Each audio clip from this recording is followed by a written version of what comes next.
কন্যা নিশাকে নিয়ে যত চিন্তা অজয়ের। সবাইকে গল্পকথা ইউটিউব চ্যানেলে স্বাগত। আমাদের চ্যানেলে সাবস্ক্রাইব করেছেন কি? বলিউডের অজানা সব নিউজ আপডেট পেতে সাবস্ক্রাইব লেখার উপর ও বেল বাটনে প্রেস করুন। জনপ্রিয় চলচ্চিত্র নির্মাতা করণ জোহরের বিখ্যাত চ্যাট শো কফি উইথ করণে সম্প্রতি হাজির হয়েছিলেন অজয় দেবগন ও কাজল।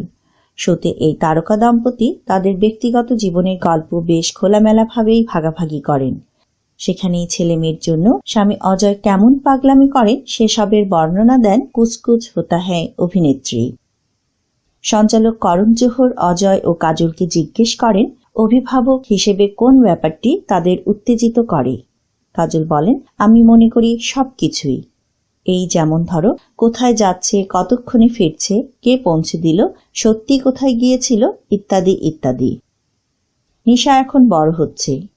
তারকা সন্তানদের প্রতি এমনিতেই মিডিয়ার মনোযোগ বেশি। অল্প বয়সেও ভক্ত সংখ্যা কম নয়। নিশারও রয়েছে অসংখ্য ভক্ত। তারা নিশাকে রূপালী পর্দায় দেখতে চান। একবার কাজল বলেছিলেন, বাইরে মেয়েকে নিয়ে বের হলে নাকি এমন হামেশাই ঘটে। ভক্তরা নিশার সঙ্গে সেলফি তোলার জন্য ভিড় জমিয়ে ফেলে। করণ জোহর অজয়কে জিজ্ঞেস করেন, এখন নিশার টিনএজ চলছে, তার বন্ধুদের মাঝে ছেলে বন্ধুও আছে, এ ব্যাপারটা কি তাকে উত্তেজিত করে? এর উত্তরে অজয় দেবগন বলেন, ঠিক তা নয়, কিন্তু হ্যাঁ, আমি এ নিয়ে চিন্তা করি। অনেকবার তাকে রাত 11:30 থেকে রাত 12টায় ফিরতে দেখেছি। ওর জন্য অপেক্ষা করি, দরজার সামনে দাঁড়িয়ে থাকি।